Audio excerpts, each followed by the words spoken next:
بسم اللہ الرحمن الرحیم۔ بزم خطباء پاکستان کے زیر اہتمام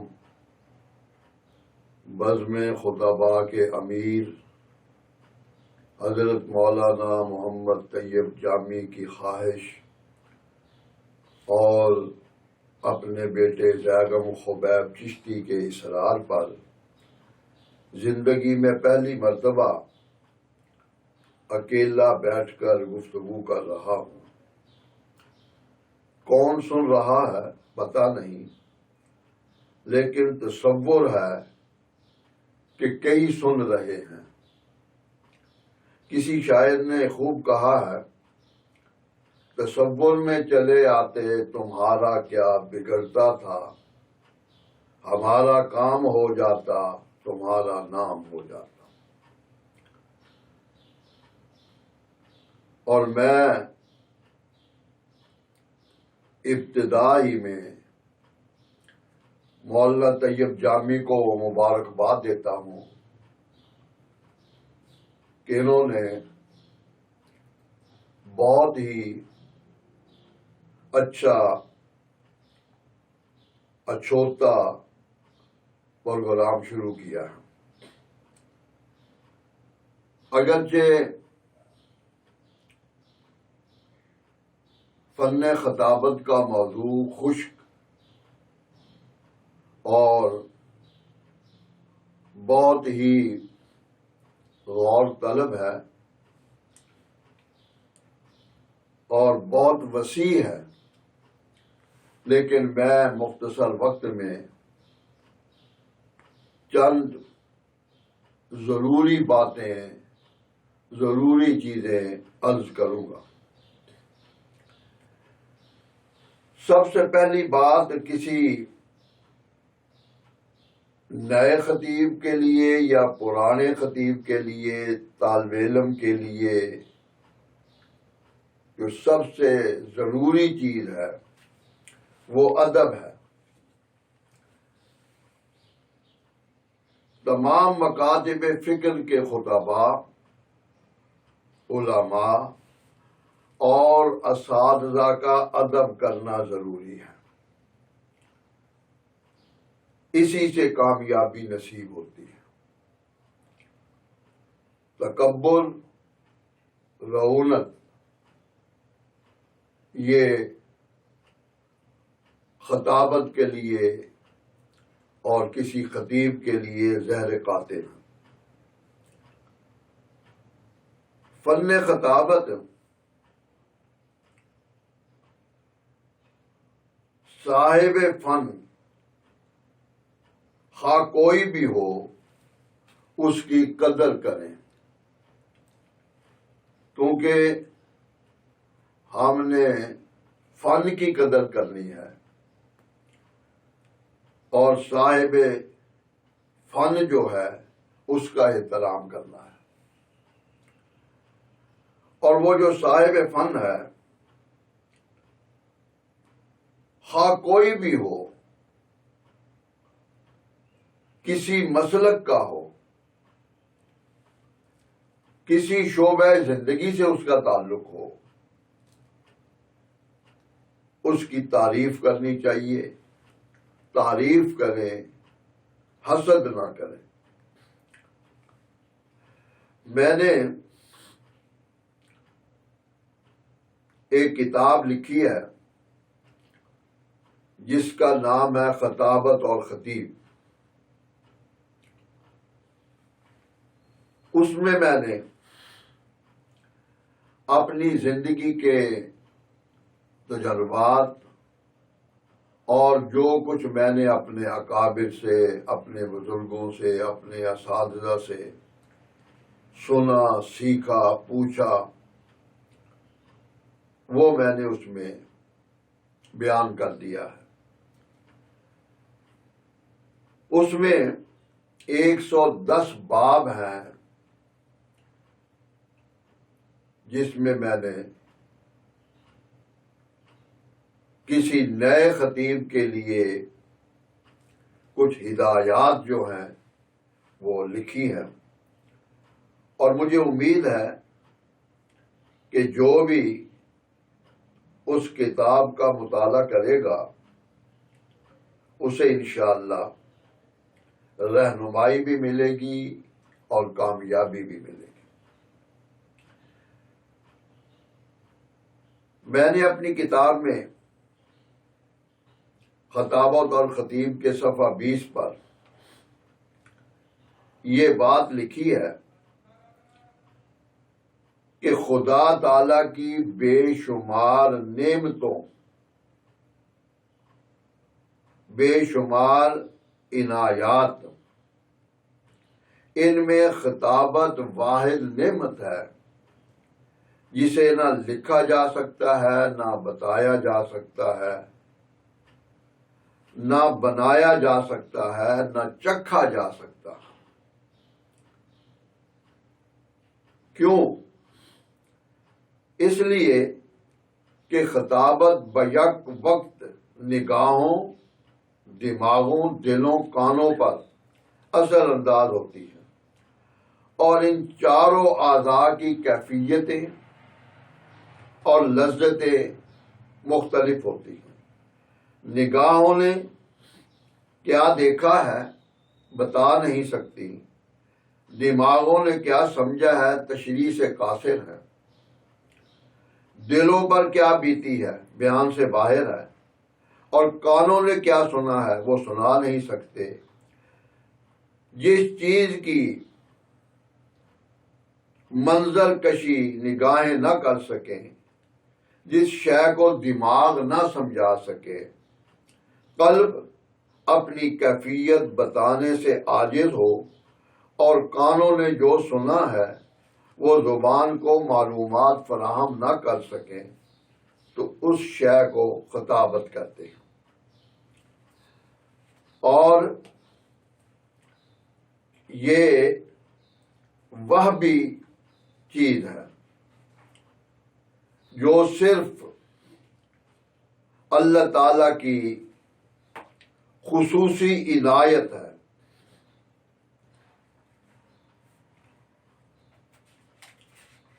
دوسری جگہ ایک بات میں نے یہ بھی لکھی ہے کہ بولنا جو ہے صرف بولنا خطابت نہیں ہے،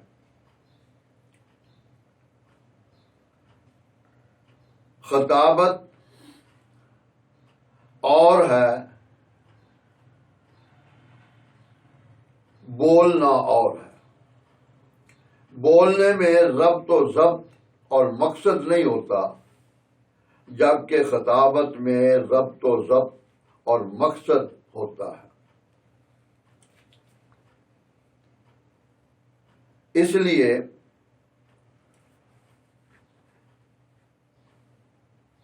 جب گفتگو با مقصد با ربط نہ ہو تو وہ خطابت نہیں کہلاتی، اور جب گفتگو با مقصد با ربط ہوگی تو وہی خطابت کہلائے گی۔ اسے آپ یوں سمجھیں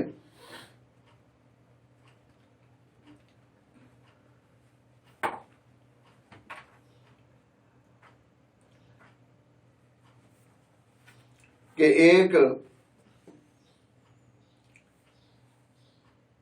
ماں نے اپنے نافرمان بیٹے کو خطاب کرتے ہوئے کہا، اپنے احسانات جتاتے ہوئے کہا، کیا میرا پیٹ تیرا ظرف نہ تھا؟ کیا میری گود تیرا صحن نہ تھی؟ کیا میری چھاتیاں تیرا مشکیزہ نہ تھی؟ کیونکہ طرز بیان اچھوتا اور ادیبانہ تھا۔ لڑکا مسکرا کر بول اٹھا کہ اماں جان تو خطیب ہو گئے۔ معلوم ہوا کہ عام سی بات کو بالکل انوکھے، اچھوتے اور مختلف اسلوب سے بیان کرنا خطابت ہے۔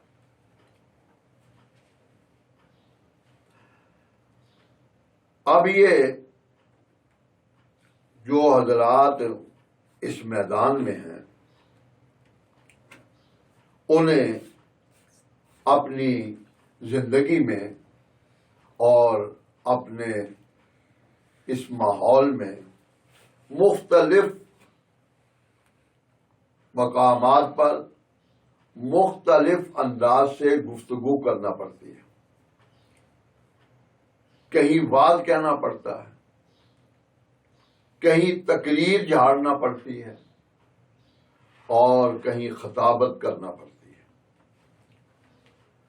اب آپ سوچ رہے ہوں گے کہ وعظ، تقریر اور خطابت میں فرق کیا ہے.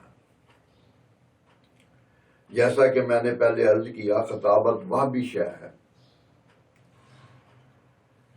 اور وعظ یوں سمجھ لیں، وعظ نصابی، تقریر اکتسابی، اور خطابت وہ بھی شے ہے. وعظ میں بات دل سے نکلتی ہے، دل سے سنی جاتی ہے. تقریر میں بات زبان سے نکلتی ہے اور کانوں سے سنی جاتی ہے. خطابت میں بات دماغ سے نکلتی ہے اور دماغ سے سمجھی جاتی ہے. اور اگر اسے ذرا اور آسان انداز میں سمجھاؤں تو یوں سمجھیں کہ وعظ میں مرغ کی کھال، تقریر میں بکرے کی کھال، جبکہ خطابت میں بال کی کھال اتاری جاتی ہے. وعظ میں قوت عمل، تقریر میں قوت حافظہ، اور خطابت میں قوت تخیل کی ضرورت ہوتی ہے. اس لیے کسی بھی خطیب کے لیے یہ تینوں چیزیں اور ان پر عبور ضروری ہے. بعض مرتبہ مجمع ایسا ہوتا ہے کہ انہیں واعظ کرنا پڑتا ہے، نصیحت کرنی پڑتی ہے. بعض مرتبہ ایسا ہوتا ہے کہ مطالعے کے زور پر تقریر جھاڑنا پڑتی ہے، اور کبھی ایسا ہوتا ہے کہ پھر خطابت کے جوہر دکھانے پڑتے ہیں. اس لیے ان تینوں اوصاف کو اور ان تینوں پر محنت ضروری ہے. اب آ گیا مشاہدہ. مشاہدہ دیکھنے کو کہتے ہیں. مشاہدہ، سماعت اور تدبر، یعنی دیکھنا، سننا اور سوچنا، یہ فن خطابت کی پہلی منزل ہے.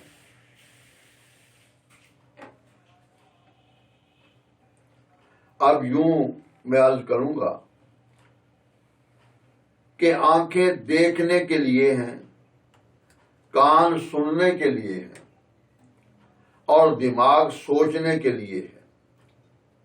بس انہی تین چیزوں سے خطابت سمجھ آتی ہے، ورنہ کسی کے بتانے سے قطعاً علم نہیں ہوتا اور نہ اسے تحریر کے ذریعے سمجھایا جا سکتا ہے.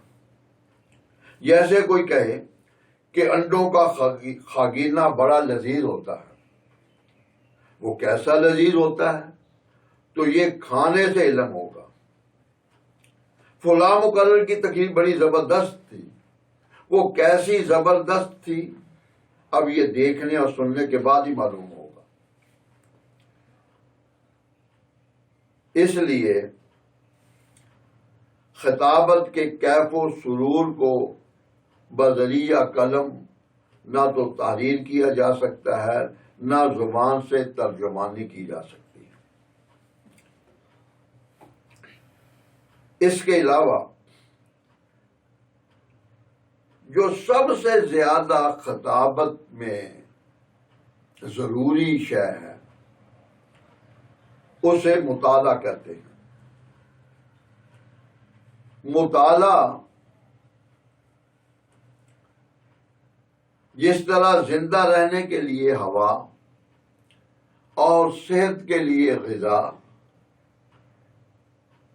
اس کی ضرورت ہے، اسی طرح خطابت کے لیے مطالعہ کی ضرورت ہے۔ مطالعہ خطابت کی جان ہے، اور اس لیے علماء نے، خطباء نے یہ بات فرمائی کہ مطالعہ بھی جاندار ہونا چاہیے۔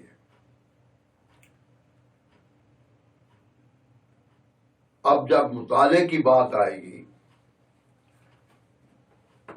تو میں یہاں تھوڑا سا آپ سے تھوڑی سی تفصیل جو ہے وہ میں عرض کرنا ضروری سمجھتا ہوں، کیونکہ اسی پر خطابت کا دار و مدار ہے۔ مطالعہ ہے تو سب کچھ ہے، مطالعہ نہیں ہے تو کچھ نہیں ہے۔ اب جب ہم نے مطالعہ کرنا ہے تو مطالعہ کرنے سے پہلے عقیدہ کی پختگی اور نظریہ کی صحیح سمت کا تعین ضروری ہے۔ کیوں؟ مارکیٹ میں بے شمار کتابیں ہیں اور آدمی ان کا مطالعہ کرتا ہے، تو جب اس کا عقیدہ، اس کا نظریہ اور اس کے خیالات کی سمت کا تعین نہیں ہوگا تو وہ پھر جب مختلف کتابوں کا مطالعہ کرے گا تو وہ بہک جائے گا کہ میں کیا بیان کروں اور کیا بیان نہ کروں، کون سی چیز میں بیان کروں۔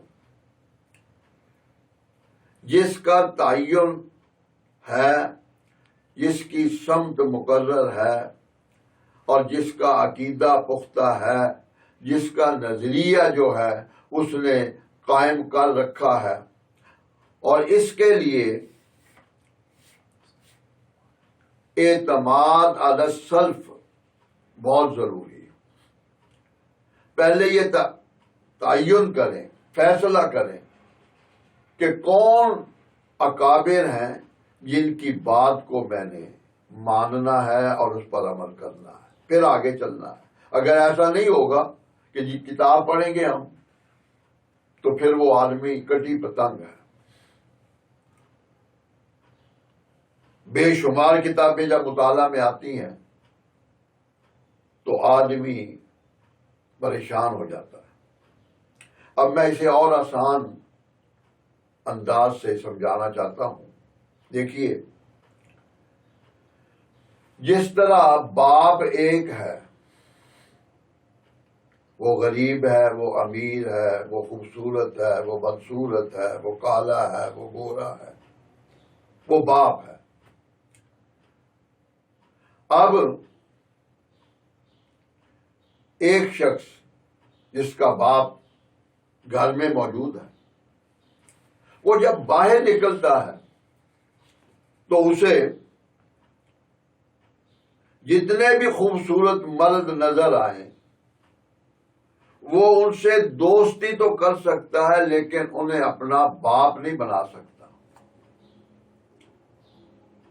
ایسے نہیں ہوتا کہ وہ باہر آئے اور جو خوبصورت اسے مرد نظر آئے اور اسے وہ اپنا باپ بنا لے، نہیں، اس کا باپ ہے اور اس کا اب انکار نہیں ہو سکتا، نہ کوئی اور بنایا جا سکتا۔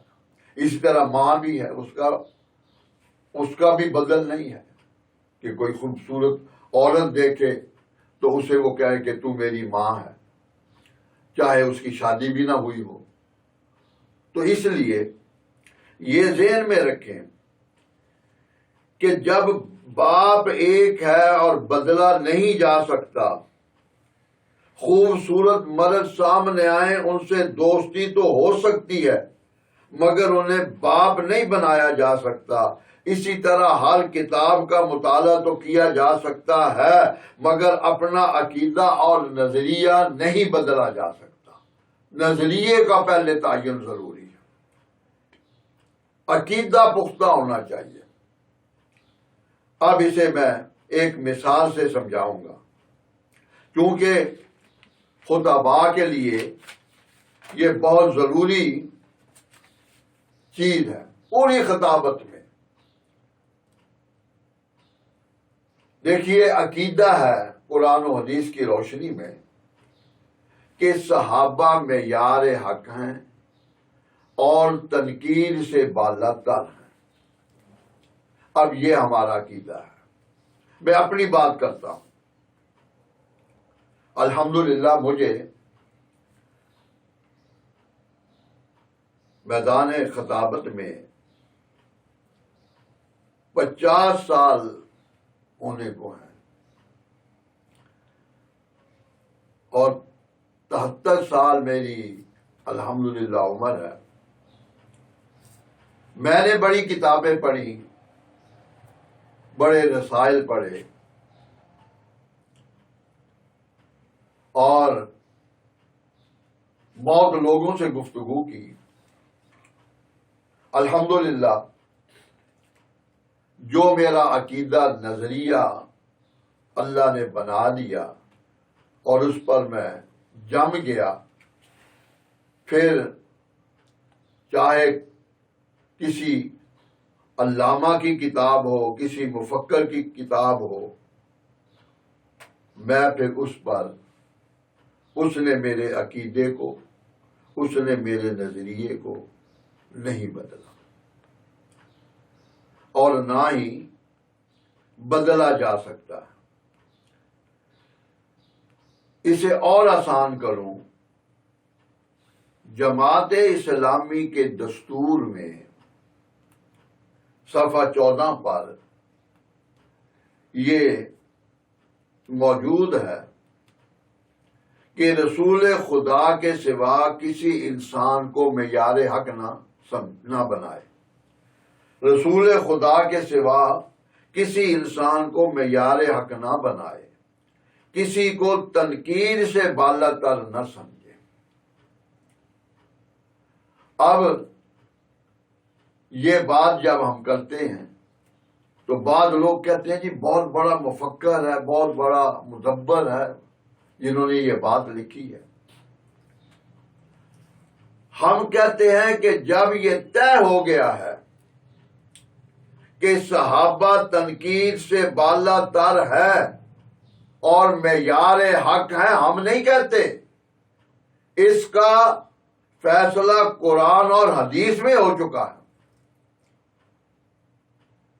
تو اب ہم خواہ وہ کوئی جماعت ہو، اسلامی ہو غیر اسلامی ہو، کوئی مفکر ہو کوئی مدبر ہو، خواہ جتنا مرضی ہو، ہم اس کے اس نظریے کو تسلیم کرنے کے لیے تیار نہیں ہیں اور ہمارے پاس دلائل ہیں.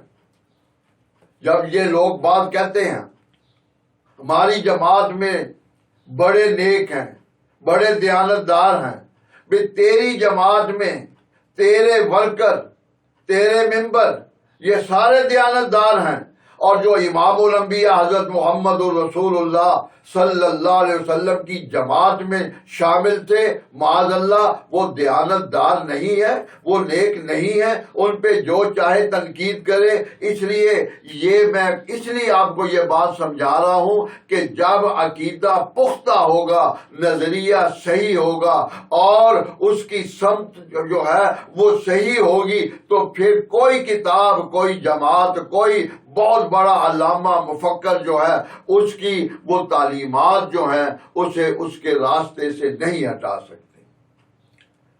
اب قرآن پاک میں جب یہ بات آئے گی تو قرآن پاک کی آیات موجود ہیں، آدمی اس پہ غور کر سکتا ہے. میں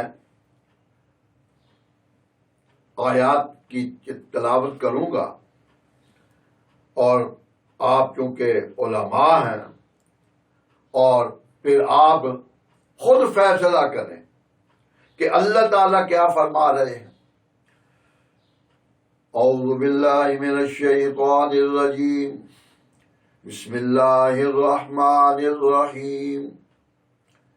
وَإِذَا قِيلَ لَهُمْ آمِنُوا كَمَا آمَنَ النَّاسُ وَإِذَا قِيلَ لَهُمْ آمِنُوا كَمَا آمَنَ النَّاسُ وَمَن يُشَاقِقِ الرَّسُولَ مِن بَعْدِ مَا تَبَيَّنَ لَهُ الْهُدَى وَيَتَّبِعْ غَيْرَ سَبِيلِ الْمُؤْمِنِينَ فَإِنْ آمَنُوا بِمِثْلِ مَا آمَنْتُمْ بِهِ فَقَدِ اهْتَدَوْا۔ یہ اللہ کے قرآن نے فیصلہ کر دیا کہ صحابہ، ان کا ایمان مکمل، ان کے اعمال کامل، وہ معیار حق ہیں۔ اس لیے تو کہا کہ ایسے لوگ کما آمن الناس، اس آمن الناس سے کون مراد ہیں؟ آج کل کے لوگ، صحابہ مراد ہیں اس سے۔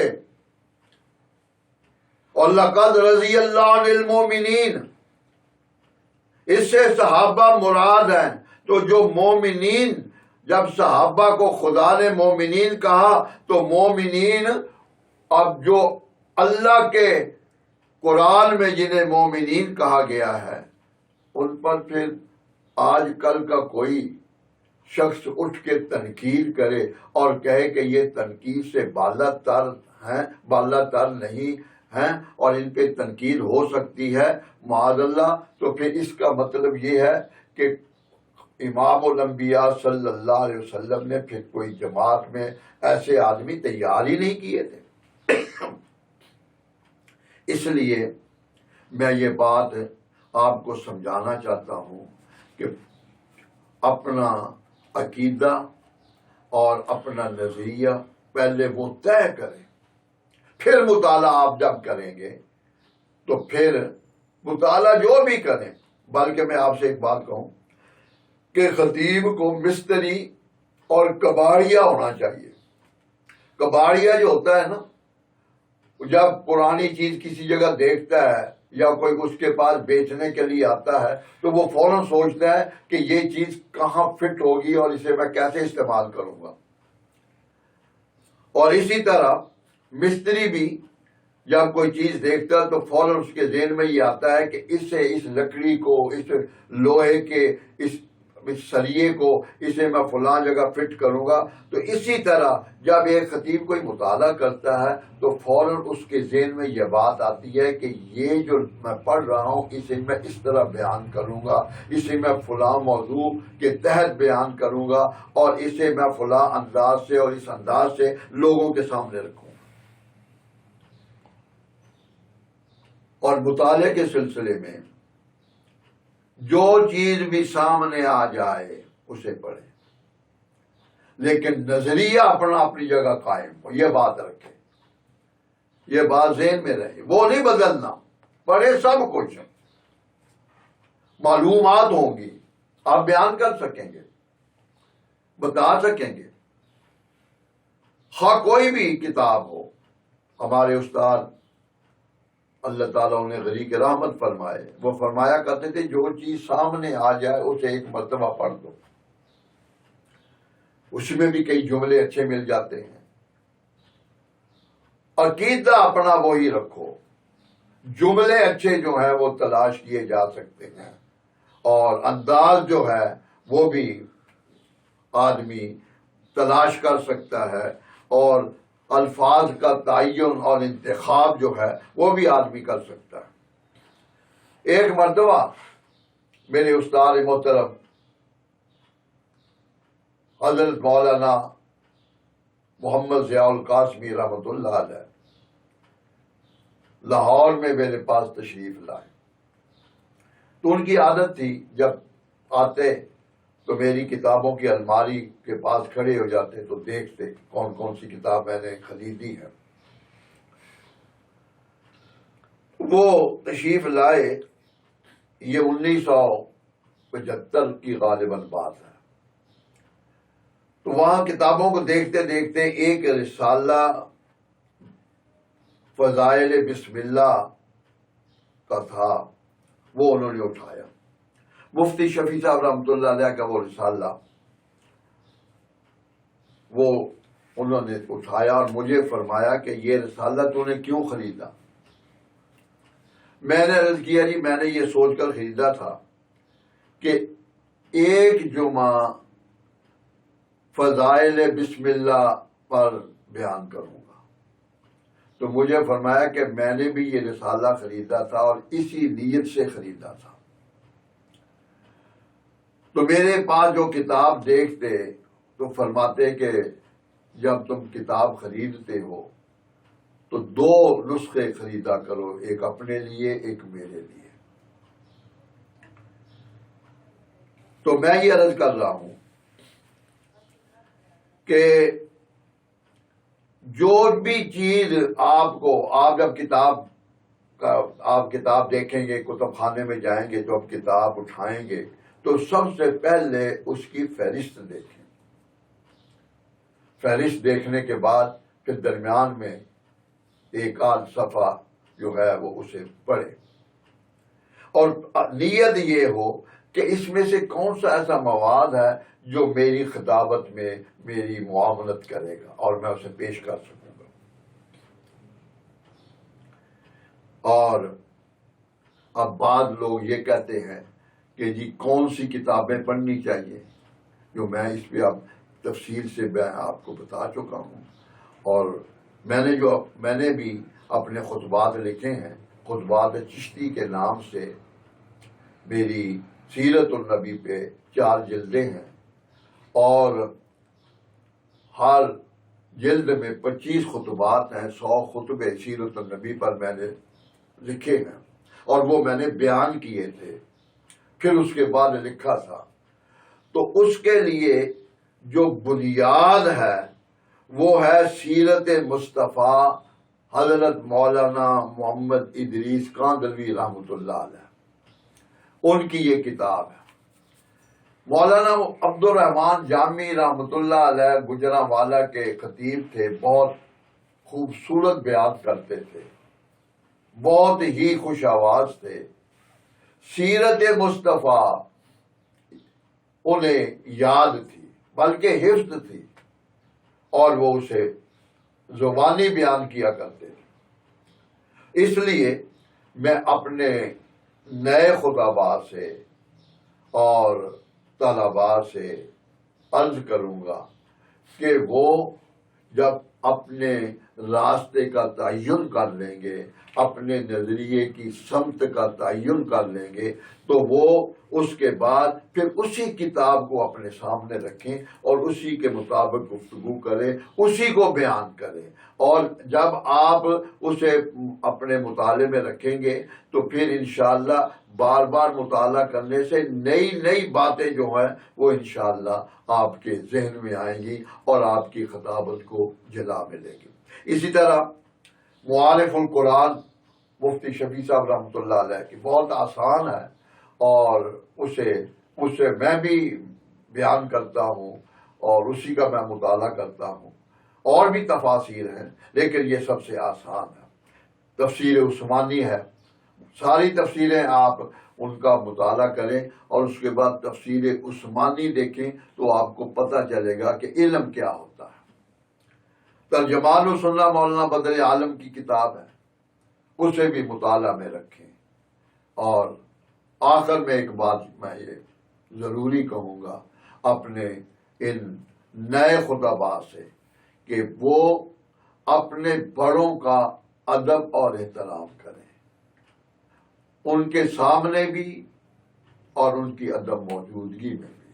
ادب تو یہی ہے نا، وہ سامنے ہوں اس وقت بھی ادب ہو اور وہ سامنے نہ ہو اس وقت بھی ادب ہو. اور اسی طرح جس سے اختلاف ہو تو یہ نہ کہے کہ میرا اختلاف ہے، بلکہ یہ کہے کہ ہمارے اساتذہ کا اختلاف ہے. اس لیے اب ہمارا یہ عقیدہ ہے، لیکن کہ اہانت تذلیل جو ہے وہ نہیں ہونی چاہیے. اور میں اپنے ان طلباء تو ویسے میں کہہ رہا ہوں، میں تو خود طالب علم ہوں، میں اپنے علماء سے، فضلاء سے، خطباء سے گزارش کروں گا کہ وہ میری جو کتاب ہے خطابت اور خطیب اور میرے خطبات وہ بھی مطالعے میں رکھیں. انشاءاللہ انہیں اس سے بہت فائدہ ہوگا. اور پھر جب اس کا مطالعہ کرے تو میرے لیے دعا بھی کرے. اور میں خصوصاً یہاں بزم خطباء کے جو بانی ہیں جناب مولانا محمد طیب جامی صاحب سے کہوں گا کہ وہ یہ بھی ایک سلسلہ بنائیں کہ دیکھیں اب تو یہ جو چیزیں میرے اپنے ذہن میں آ گئی وہ تو میں نے آپ کو خود انتخاب کر کے وہ میں نے آپ کو بتا دی. بعض آدمی کے ذہن میں کوئی سوال پیدا ہوتا ہے اور وہ سوال پوچھنا چاہتا ہے، تو اس طرح کوئی وہ صورت بنائے کہ کوئی ایک سوال کرے، اس کا جواب پھر دیا جائے تاکہ اس کی تسلی اور تشفی ہوگی. اللہ تعالیٰ ہمیں عمل کی توفیق عطا فرمائے.